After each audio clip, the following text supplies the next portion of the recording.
On écoute le témoignage d'Olivia et on se retrouve tout de suite après. J'aimerais répondre à quelques-unes de vos questions qui m'ont été posées en commentaire.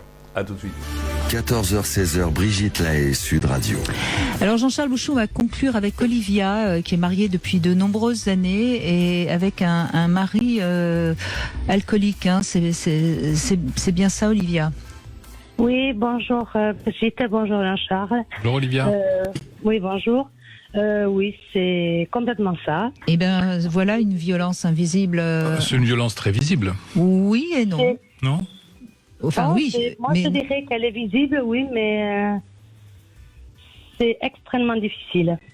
Ben, c'est visible, oui et non. Enfin, oui, je comprends ce que vous dites, bien sûr, Jean-Charles Bouchou, mais en même temps, on peut dire que c'est pas de sa faute, donc c'est comme ça. Alors c'est nous qui créons la violence invisible à partir du moment où on rentre dans le déni. Quand on dit des petites phrases du style « le pauvre, il a souffert, oui, je le comprends, etc. », c'est pas lui rendre service, hein, c'est l'infantiliser d'abord, et c'est rendre la violence effectivement invisible, parce qu'on arrive avec une apparente compassion, qui n'est pas de la compassion, qui en fin de compte est un encouragement. Hein. Oui, ça, je suis totalement d'accord, parce que moi, j'ai mis 30 ans à me rendre compte, et quand je me suis rendu compte, les choses ont un peu bougé, quoi. Oui, là, la violence devient visible et donc vous en faites quelque chose et en tout cas, vous ne voulez plus la subir. Exactement. C'est tout à fait ça. Ouais, parce que c'est valable pour d'autres choses. Hein. Ça peut être valable pour quelqu'un qui fume dont on ne supporte pas la cigarette, quelqu'un qui est toujours en train de regarder des films porno, tant qu'on considère que après tout c'est sa liberté, mais qu'on en souffre, c'est une violence invisible. Que l'on s'inflige à soi-même, encore une fois. Parce que si j'ai envie de fumer une cigarette, je fume une cigarette. Par contre, effectivement, il y a le compromis. C'est-à-dire, je peux dire à ma compagne ou à mon compagnon, je vais aller fumer dehors. Voilà. C'est ça. Ouais, sauf que mon mari, à la maison, au fait, il ne buvait qu'en cachette. D'accord. En cachette, et quand on avait des invités ou devant les enfants, il ne le faisait pas. Et vous vous en rendiez compte, évidemment, parce que son état était différent. Il était différent, et puis il était violent verbalement envers moi. Quand il avait bu. Quand il boit. C'est exactement ça. Bon, là, il ne boit plus, mais quand il buvait, c'était... Oui, il faisait tout quand les invités partaient, quand les enfants sont partis, au fait. Voilà, et là, donc, il s'est fait soigner, il ne boit plus. Voilà, il s'est fait soigner, donc là, il ne boit plus. Parce que je lui ai mis un ultimatum. Je dis, si tu continues à boire et être violent, parce qu'il n'était pas violent physiquement, il était violent verbalement. C'est quand même de la violence. Hein. Oui, et ça, là, on entend bien ce que je disais tout à l'heure. Hein, à un moment donné, quand je disais il faut arrêter, casser la relation. Quelquefois, on reste en se disant je suis le sauveur qui va l'aider. Mais c'est le jour où vous dites stop, je ne veux plus, je vais partir, qu'à ce moment-là, il change. Donc c'est un message que j'envoie aux sauveurs dont on a eu un exemple tout à l'heure. À partir du moment où on casse la relation, c'est là où à la limite on fait du bien à l'autre. Alors que quand on le plaint ou quand on essaie de le sauver, au contraire, on l'encourage dans sa pratique. Parce que ça devient le lien. Ici l'alcoolisme et tout à l'heure je me souviens plus, c'était la violence tout simplement à la maison, la violence invisible. Tant qu'on pardonne à l'autre, en réalité, on l'encourage. Alors que le jour où on dit stop, c'est terminé. Et c'est ce qui s'est passé. Et en plus, ça l'a obligé à guérir. En tout cas, on aurait pu continuer avec Olivia, malheureusement, l'heure, c'est l'heure. Ce serait une violence invisible que de continuer et d'empiéter sur l'émission d'après. Jean-Charles Bouchou, ce serait pas gentil. Donc on va malheureusement être obligé d'en rester là, Olivia. Mais merci en tout cas d'avoir témoigné. Jean-Charles Bouchou, comme toujours, merci et bravo parce que vous avez une parole vraie. C'est bien votre place sur Sud Radio. Je rappelle le titre de ce livre que moi j'ai relu un peu hier soir avec plaisir, Les violences invisibles. C'est aux éditions Le Courrier du Livre et je crois qu'on a tous besoin d'être un peu plus clair encore avec soi-même parce qu'il y a que comme ça qu'on avancera. Prendre conscience des choses, les rendre visibles, sortir du déni, tout un programme. Hein. Vaste programme. Je ne vais pas plus loin sur le témoignage d'Olivia, je pense que tout a été dit. Par contre, j'aimerais revenir sur certaines de vos questions que vous me posez. Alors là, c'est Jasmine qui me demande sur Facebook, je suis surprise que vous accolliez pathologie et perversion narcissique. Alors Jasmine, d'abord, mes vidéos ne sont pas un cours sur la psychopathologie. Si vous êtes intéressé entre la différence entre normal et pathologique, je vous renvoie à la lecture de M. Bergeret, qui a écrit effectivement un livre qui s'appelle « Le normal et le pathologique ». Alors on peut se poser la question, qu'est-ce que ça veut dire être malade? Qu'est-ce que c'est être normal et qu'est-ce que c'est être malade? Je donnais dans une vidéo précédente l'exemple de mon petit garçon qui a une gastro. Et sa maman l'emmène chez le médecin et le médecin lui prescrit un antidiarrhéique et puis il lui dit s'il a envie de vomir, vous lui donnerez un antivomitif.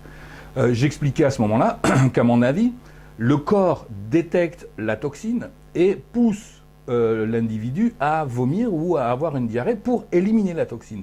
Donc si on lui donne un antidiarrhéique ou un antivomitif, en fait le message qu'on envoie à l'organisme c'est garde ta toxine bien au chaud à l'intérieur, laisse-la œuvrer et on va l'empêcher de sortir. Qu'est-ce qu'un symptôme? Le symptôme, c'est, à mon avis, la tentative du corps ou de l'esprit, donc de l'organisme, organisme physique ou organisme psychique, de recouvrer un état sans tension, ce qu'on appelle une homéostase, l'homéostasie. Donc, le symptôme est là pour que nous allions bien. Je vais plus loin que ça. Si vous êtes en bonne santé et si vous ingérez une toxine, votre corps va très rapidement la détecter et immédiatement générer le symptôme. Donc, on pourrait même penser que le symptôme, non seulement ne veut pas dire que je suis malade, mais c'est même la preuve que je suis en bonne santé. Alors, je remets les guillemets que j'avais déjà mis dans la vidéo précédente. Je ne suis pas médecin, et chez certaines personnes, le symptôme est plus grave que la maladie en soi. C'est-à-dire qu'un petit nourrisson qui aurait une gastro, il faut immédiatement s'occuper de lui et empêcher le symptôme parce qu'il risquerait de se déshydrater. Pareil pour une personne âgée, surtout en cette période de canicule. Donc, mais sinon, sans quoi, si vous êtes en bonne santé, le symptôme devrait être le bienvenu et il est la preuve que nous sommes en bonne santé. Alors, ça nous amène à quoi comme réflexion? Est-ce que la pathologie serait pas, à l'inverse, une rupture du lien? C'est-à-dire, j'ingère une toxine, mon corps ne la détecte pas et il ne génère pas le symptôme. À ce moment-là, c'est presque, vous voyez, on en arrive à la conclusion que le symptôme est la preuve que l'on est en bonne santé. Prenez quelqu'un qui ne boit jamais d'alcool, par exemple. Faites-lui boire 1 verre, 2 verres, 3 verres d'alcool, il va tomber malade, il va vomir, il va expulser l'alcool. Prenez un alcoolique, il va boire 1 verre, 2 verres, 3 verres, et ça ne se voit même pas. Vous voyez, il a cassé. Il y a quelque chose qui a été coupé dans son organisme qui fait que, oui, il supporte bien l'alcool, apparemment. Il va juste en mourir, en fait, au bout d'un moment. Moi, j'ai connu de grands alcooliques et je les ai vus mourir assez jeunes. Donc le symptôme est une bonne nouvelle. Alors votre question c'est est-ce que la perversion narcissique est une pathologie? En fait vous ne dites pas ça, vous dites je suis étonné que vous disiez que c'est une pathologie. Alors premier point Jasmine, je ne me souviens pas d'avoir dit que la perversion narcissique était une pathologie. Mais si vous le dites dans votre commentaire, je vous fais confiance, c'est que j'ai dû le dire quelque part parce que j'en suis parfaitement capable. J'utilise les mots comme on utiliserait des interrupteurs. Et mon objectif à moi, c'est pas de donner un cours de psychopathologie, c'est de recréer du lien à l'intérieur de la personne. Et c'est assez magique parfois. Donc, quelqu'un me dit, oh, vous savez, j'aimerais tellement l'aider, j'aimerais tellement le soigner. Et à ce moment-là, je vais dire à la personne, mais il n'est pas malade. Et puis, je peux même aller plus loin et dire, c'est vous qui êtes malade en fin de compte. Parce que les mécanismes de défense pervers narcissiques consistent à toujours projeter, et j'ai envie de dire vomir pour rester sur le même thème, les problèmes à l'intérieur de vous. C'est-à-dire, c'est de votre faute, c'est à cause de vous. Vous êtes le mal pour lui, en théorie. En réalité, vous êtes son médicament. Et effectivement, tant qu'il a son médicament à portée de main, il n'est pas malade. Et c'est vous qui êtes malade. En tout cas, quand on rencontre des victimes, on s'aperçoit à quel point elles finissent par s'effondrer. Donc, j'ai dit dans un webinaire, j'ai dit, vous êtes son médicament, mais il est votre symptôme. C'est vous qui devez aller chez le thérapeute. C'est pas lui. Donc vous voyez, j'ai tendance à dire, il n'est pas malade. Mais récemment, quelqu'un vient me voir en me disant, voilà, mon compagnon m'a fait ceci, cela, etc. Et à un moment, j'ai explosé. J'ai dit, mais c'est un grand malade. Et la personne m'a dit, merci. Merci de mettre des mots sur ce que je ressens, parce que moi-même, je n'aurais jamais osé dire c'est un malade. Vous voyez, on a besoin d'un tiers qui vienne valider une réalité qui est une réalité insupportable. Quelquefois, être thérapeute, c'est juste dire, mais je trouve que ce que vous vivez est insupportable. Donc là, effectivement, on va bien dire l'autre est malade. Vous voyez, dans le premier exemple, je dis il n'est pas malade, et dans le deuxième, je le dis le contraire. Ce qui est intéressant, à un moment donné, l'objectif, c'est de recréer du lien à l'intérieur de la personne. Vous êtes le sujet.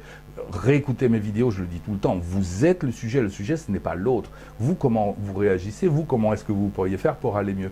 Donc voilà, si vous êtes intéressé par la psychopathologie, si vous êtes thérapeute, c'est très intéressant, effectivement, j'ai un webinaire qui est à votre disposition, je mets le lien en description, et il y a une grande partie qui traite de psychopathologie, effectivement. Mais rapidement, de toute façon, on passe à autre chose. Voilà, je voudrais venir sur une autre question. Donc, je voudrais venir sur un deuxième commentaire qu'on m'a fait. En fait, on me l'a fait plusieurs fois, et celui auquel je voulais me référer, je ne le retrouve plus. Mais par exemple, Chantal me dit « Les victimes ne sont coupables ni responsables de rien. Elles ne donnent aucune clé, les manipulateurs les prennent. » Et quelqu'un d'autre m'avait écrit « Les pervers narcissiques, il faut les éliminer et arrêter de responsabiliser les victimes. » Bon. Très bien. Alors, ça pose la question, mais je l'ai déjà traité dans une autre vidéo, la différence entre culpabilité et angoisse d'abandon. Ça, je vous invite vraiment à la regarder si vous ne l'avez pas de nouveau déjà regardé. Je vais mettre le lien en description. Peut-être que vous ne vous sentez pas responsable, et effectivement, on ne se sent pas responsable tant qu'on est un petit peu dans le déni, mais à un moment donné, oui, bien sûr que je suis responsable, j'ai ma part de responsabilité. Évidemment, si je me fais attaquer par quelqu'un dans la rue au moment où je m'y attendais pas, est-ce que je suis responsable? Alors on pourrait dire, vous n'aviez qu'à pas vous promener dans cette rue. C'est évident, je vous rejoins complètement, c'est l'autre qui est responsable. Simplement, à un moment donné, si vous voulez, ça pose la question de ma responsabilité. Malgré tout, cette question, je suis obligé de la poser. Je vous donne un exemple. Un enfant maltraité, vous voyez, il est évidemment victime. Il n'a pas demandé à être maltraité, sauf à penser que dans une incarnation précédente, il a fait le vœu, comme je l'ai déjà entendu ça, de renaître auprès de parents maltraitants, afin de pouvoir comprendre quelque chose. J'en sais rien. Bon, ça, c'est pas du tout ma partie. Donc l'enfant est réellement victime. Mais rapidement, l'enfant joue le jeu. Et ça se comprend. Enfin, imaginez un enfant rentre chez lui, un des parents est énervé, il lui donne une gifle et il dit « tu n'arrêtes pas de faire des bêtises ». Alors que l'enfant n'a rien fait. L'enfant n'est pas un sujet dans cette histoire, il est un objet dans lequel on se décharge. D'ailleurs, Paul-Claude Raciamier parle d'incestualité, c'est-à-dire que ce n'est pas un inceste, mais ça y ressemble tellement, on va se décharger dans l'enfant. Évidemment, beaucoup d'enfants vont commencer à faire des bêtises, parce que s'ils font des bêtises, ils deviennent sujets de l'histoire. Qui aime bien châtie bien. J'ai pris une claque, oui, mais c'est parce que j'ai fait une bêtise, parce que je suis un mauvais enfant. Donc je fais partie de l'histoire, si vous voulez. Et là, je deviens, à ce moment-là, où j'ai le fantasme de devenir un sujet. Donc vous voyez déjà, la notion de victime, elle commence à changer à partir du moment où l'enfant cherche à s'insérer dans l'histoire. Mais on comprend l'enfant. Donc l'enfant est, pour moi, une vraie victime. Mais quand il va devenir jeune adulte et qu'il va quitter le foyer, eh bien, il y a souvent en nous quelque chose qui est de l'ordre de la répétition, qui fait qu'inconsciemment, on va rechercher des personnes qui vont nous maltraiter. Alors, soit parce qu'on est habitué à cette ambiance-là, tout simplement, et que dans cette ambiance-là, on a le sentiment d'exister, soit parce que, ce que nous disait Freud, ce qui demeure incompris revient encore et encore afin d'être résolu. Peut-être que ce que j'ai à comprendre, c'est je dois partir et quitter cette relation et dire stop, je n'en veux plus. C'est peut-être ça ma responsabilité. En tout cas, si vous ne vous sentez pas responsable, eh ben moi, par mon discours, je vais vous rendre responsable. Mais entendez bien que responsable, c'est pas coupable. Responsable, c'est pouvoir répondre à ce que l'on fait, c'est pouvoir choisir un environnement qui nous convient, c'est pouvoir aller vers ce qui est bon pour nous. Il ne s'agit pas de vous culpabiliser. Je voudrais revenir rapidement quand même sur ce mot de culpabilité que je trouve assez terrible parce qu'on le ressort à toutes les sauces. Je me souviens, il y a quelques années, il a fortement neigé. Et parce qu'il a beaucoup neigé, il y a des routes dans le nord de la France qui ont été bloquées avec des gens qui étaient là et qui ont passé plusieurs heures dans leur voiture. Alors, on a dit le gouvernement est très mauvais parce qu'ils auraient dû prévoir qu'il allait neiger. On a besoin d'un coupable. Alors évidemment, la fois suivante, quand il a commencé à neiger, le gouvernement a bloqué toutes les routes. Pourquoi? Pour ne pas être accusé. C'est-à-dire qu'on appelle ça le principe de précaution. Et le principe de précaution, c'est une saloperie en fin de compte. Hein, parce que c'est ce qui nous empêche de vivre. Je l'avais développé au moment du Covid, je disais, mais si vous êtes en vie, vous êtes mortel. Si vous n'êtes pas en vie, ben vous ne risquez rien. Restez chez vous, mettez-vous devant votre ordinateur, ne bougez plus. Restez en quarantaine. Et là, vous ne mourrez pas. Oui, mais vous ne vivrez pas non plus. Hein, il y a un choix à faire à un moment donné. Donc, enfin, excusez-moi, je m'égare. Le principe de précaution, c'est ce qui fait que la personne cherche à ne pas être coupable. Ben, moi, vous voyez, qui vous parle là, je me trompe régulièrement, je commets des erreurs, et j'en suis responsable.